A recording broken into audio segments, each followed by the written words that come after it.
Olá, irmãos e ouvintes, amigos, estamos juntos mais uma vez, pela graça do nosso bom Deus, para ler a velha Bíblia, a Escritura Sagrada, receber as bênçãos de Deus e falar um pouquinho a respeito dos acontecidos no texto. Velho Testamento, segundo livro dos Reis, capítulo 8, verso 16, é o texto desta manhã, desta oportunidade, né? Aqui nós temos um relato de natureza política também, do que estava acontecendo no reino em Israel e até em nações vizinhas. Vamos para a leitura. E no ano 5º de Jorão, filho de Acabe, rei de Israel, reinando ainda Jeosafá em Judá, começou a reinar Jeorão, filho de Jeosafá, rei de Judá. E era ele da idade de 32 anos quando começou a reinar, e 8 anos reinou em Jerusalém, lá em Judá. E andou no caminho dos reis de Israel, como também fizera os da casa de Acabe, porque tinha por mulher a filha de Acabe, e fez o que era mal aos olhos do Senhor. Porém o Senhor não quis destruir a Judá por amor de Davi, seu servo, como lhe tinha falado que lhe daria para sempre uma lâmpada, a ele e a seus filhos. Nos seus dias se rebelaram os edomitas contra o mando de Judá e puseram sobre si um rei. Por isso Jeorão passou a Zair e todos os carros com ele, e ele se levantou de noite e feriu os edomitas que estavam ao redor dele, e os capitães dos carros, e o povo foi para as suas tendas. Todavia os edomitas ficaram rebeldes contra o mando de Judá, até o dia de hoje. Então, no mesmo tempo, Libna também se rebelou. O mais dos autos de Jeorão e tudo quanto fez, porventura não está escrito no livro das crônicas de Judá. E Jeorão dormiu com seus pais e foi sepultado com seus pais na cidade de Davi. E Acasias, seu filho, reinou em seu lugar. No ano 12 de Jorão, filho de Acabe, rei de Israel, começou a reinar Acasias, filho de Jeorão, rei de Judá. E era Acasias de 22 anos de idade quando começou a reinar. E reinou 1 ano em Jerusalém, e era o nome de sua mãe Atalia. Atalia, né? Não tem assim acento, então deve ser Atalia, filha de Omri, rei de Israel. E andou no caminho da casa de Acabe, e fez o que era mal aos olhos do Senhor, como a casa de Acabe, porque era genro da casa de Acabe. E foi com Jorão, filho de Acabe, a Ramote de Gileade, a peleja contra Azael, rei da Síria. E os sírios feriram a Jorão. Então voltou o rei Jorão para se curar em Jezreel das feridas que os sírios lhe fizeram em Ramá, quando pelejou contra Azael, rei da Síria. E desceu Acasias, filho de Jeorão, rei de Judá, para vir a Jorão, filho de Acabe, em Jezreel, porquanto estava doente.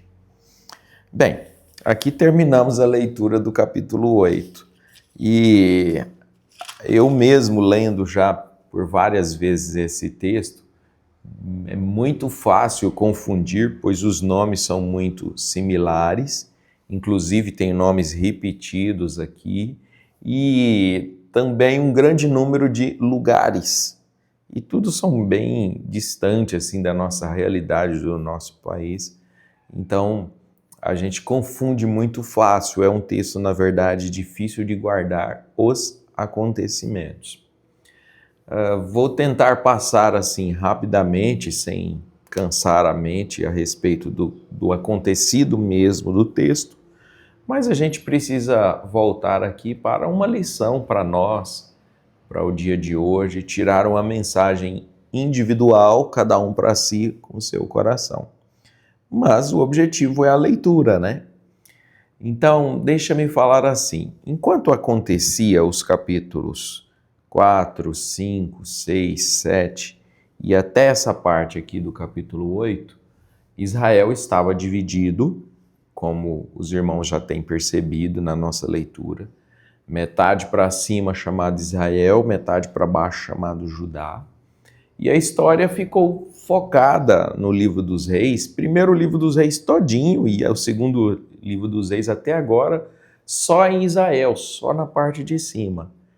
Mas especialmente durante esses capítulos dos milagres de Eliseu, o que estava acontecendo nesse tempo lá no sul, lá em Judá? Em Judá passou de um rei para outro sem muitos detalhes. E agora o capítulo final do capítulo 8 busca contar a história de uma maneira muito rápida mesmo, assim. Só passou o nome, um acontecimento importante da vida dele, do rei, e logo encerra o capítulo falando da visita de um rei para outro. Quais são esses acontecimentos? Conflitos, guerras, casamentos, pelo menos 2 casamentos arranjados da filha de Acabe, ou filhos de Acabe, filhas de Acabe, descendências de Acabe, com reis do sul, que era Judá, que era a nação que Deus abençoou e preservou para Davi, para a descendência de Davi.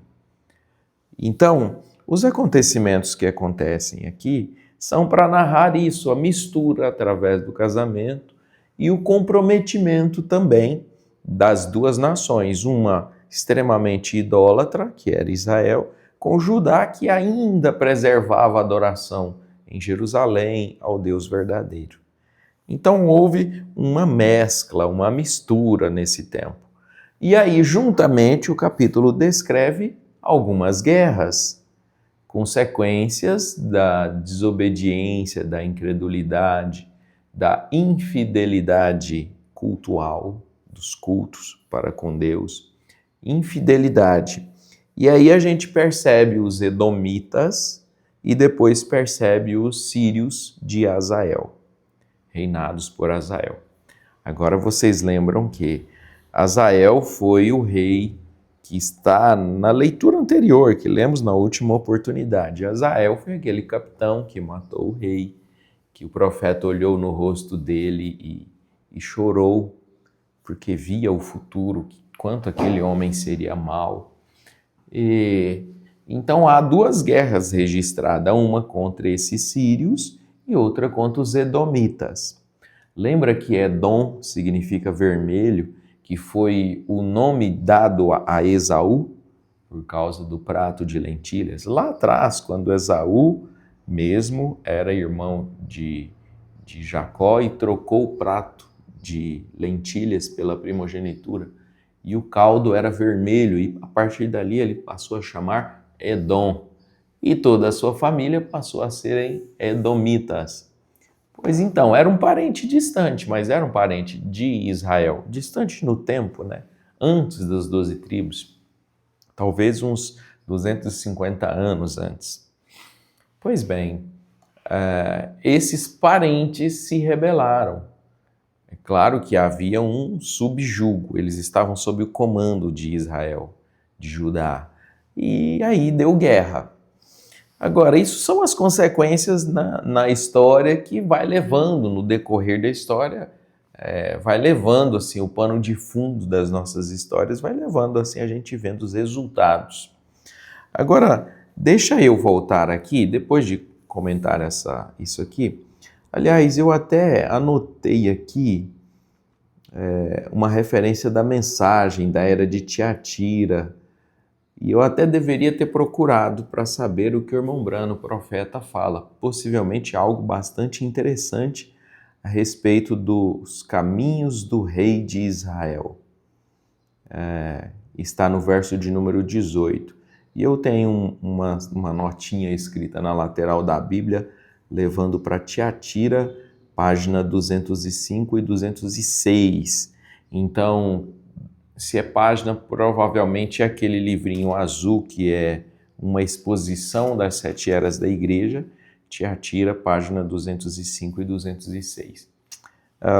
Eu não tenho como olhar aqui agora, mas provavelmente é algo muito especial. Até posso voltar aqui na próxima leitura, se for necessário assim, né? Mas deixa-me voltar aqui a 2 comentários, um no verso de número 18, que é o casamento político. Judá, que ainda agradava a Deus, era menos problemático, começou a se envolver por causa do casamento. A esposa do rei era filha de Acabe. Quem era Acabe? Era filha de Jezabel. Jezabel era mulher de Acabe. Então, Acabe, tanto o rei mau de Israel, já no passado, quanto Jezabel, também presente na história, ela está viva, né? Tanto os dois, muito idólatras, com crimes hediondos na sua ficha criminal. E tinha, claro, influência para levar para sua filha, que se casou com o rei. E aí a gente percebe assim que casamento, se não for dirigido por Deus, é prenúncio de problemas, de muitos problemas. Corrompe-se o homem, corrompe-se a família e compromete-se o futuro. Não estamos falando no imediato, a curto prazo. A curto prazo, eles provavelmente viveram bem, mas o resultado para a nação de Judá foi catastrófico. E aí a gente tira uma missão disso. Cuide nessa parte. A outra mensagem que eu quero falar está no verso de número 19, quando diz assim: porém o Senhor não quis destruir a Judá por amor de Davi. Judá, que se envolveu por causa justamente desse casamento, estava ameaçada de ser destruída por Deus. Deus amava Judá. Tanto que de Israel, 12 tribos que foram divididas, a tribo de Judá, que era uma tribo com um pouco de levita, um pouco de outra tribo, que a gente não sabe se era um pouco de Simeão ou se era de Benjamim, não sabemos, mas 2 tribos, levou o nome de Judá, daí vem o nome judeus, porque são descendentes de Judá. E por que a tribo de Judá, só a tribo de Judá existe até hoje? Há várias matérias, argumentos a respeito das 10 tribos perdidas de Israel, que nunca voltaram. Essas 10 tribos, que eram o norte, que era a metade de cima do mapa, quando se dividiu a metade de cima, essas 10 tribos foram para o cativeiro. E aí, depois de mais de 100 anos, Judá também foi para o cativeiro, mas Judá voltou para a terra. Aí entra a história de Neemias e Esdras, que é o pós-cativeiro da Babilônia. Eles voltaram, Judá voltou, mas as 10 tribos nunca voltaram. E se você for fazer uma pesquisa rápida, você vai ver muitos vídeos, estudos sobre as 10 tribos perdidas. Argumentos estão aqui, estão ali, um pouco estão num lugar, um pouco estão no outro lugar, mas não temos registro bíblico do retorno. Nem no Novo Testamento, hein? E nem na história após o cânon da Bíblia, os livros sagrados terem sido terminados. Não há história. Eles nunca voltaram. Agora, por que Judá não foi destruído? Aqui na leitura diz assim: Judá não foi destruído até os dias de hoje. Até os dias de hoje que o escritor dos reis, do 2º livro dos reis, escreveu. Então, você entende, até o dia que ele estava escrevendo, Deus preservou a Judá. E preservou a Judá por amor de Davi. Preste bem atenção aqui, nesse ponto. Guardou a Judá por amor de Davi. Preservou a Judá por amor de Davi. Mas Davi já tinha morrido lá atrás, muito tempo atrás. E agora quem estava pecando era Judá. Idolatrando, misturando-se através de casamento e misturas políticas e até militares, acordos militares. Pois bem, Deus guardou aquela nação por amor de um homem, lá atrás. A fidelidade de Davi guardou a sua própria tribo ao longo de muitos anos depois, livrou do mal a sua própria tribo. Deus preservou a sua própria tribo por causa da fidelidade de um homem. E aqui, irmãos, nós vemos aqui o quanto é bom ser fiel a Deus, sincero, honesto. E eu volto a dizer, no mesmo ponto, quando estávamos lendo a história de Davi, especialmente o final da história de Davi, a gente percebe justamente isso. Davi não foi perfeito, teve muitos defeitos, mas quando o seu pecado lhe era apontado, quando o profeta, quando Deus mostrou para ele os seus erros, ele rapidamente reconhecia, sem dar desculpas. Ele buscava a presença de Deus, caía em pranto, em choro, em lamento e dizia: perdoa-me, Pai, sou culpado. Os demais reis, não, eles argumentaram, justificaram, transferiram a culpa para outro, disseram que a culpa já era de terceiros. E Davi não. E isso foi o que Deus contou para bem de Davi, para bem da sua família e para bem da sua tribo, centenas de anos depois. E aí você vê o quanto é bonito o homem que crê, que confia em Deus, que é fiel a Deus. Ele abençoa até os filhos, netos, parentes que virão no futuro por muito tempo. As bênçãos duram, traz resultados para o seu lar, para a sua casa, para a sua vida, por muito tempo depois. Então, fala-se muito a respeito de maldição, de pecado herdado de outras pessoas, e a gente gosta de argumentar ou trazer assim justificações por causa do que aconteceu com o outro. Justificar que o que nós estamos sofrendo é por causa do outro. Sim, se isso existe em algum grau apenas, mas também existe a bênção. Nós somos abençoados por fidelidade de pessoas que possivelmente nem conhecemos. Foi porque determinado homem foi fiel a Deus, serviu ao Senhor, foi fiel à palavra, não parou quando as dificuldades vieram, que nós estamos sendo abençoados hoje.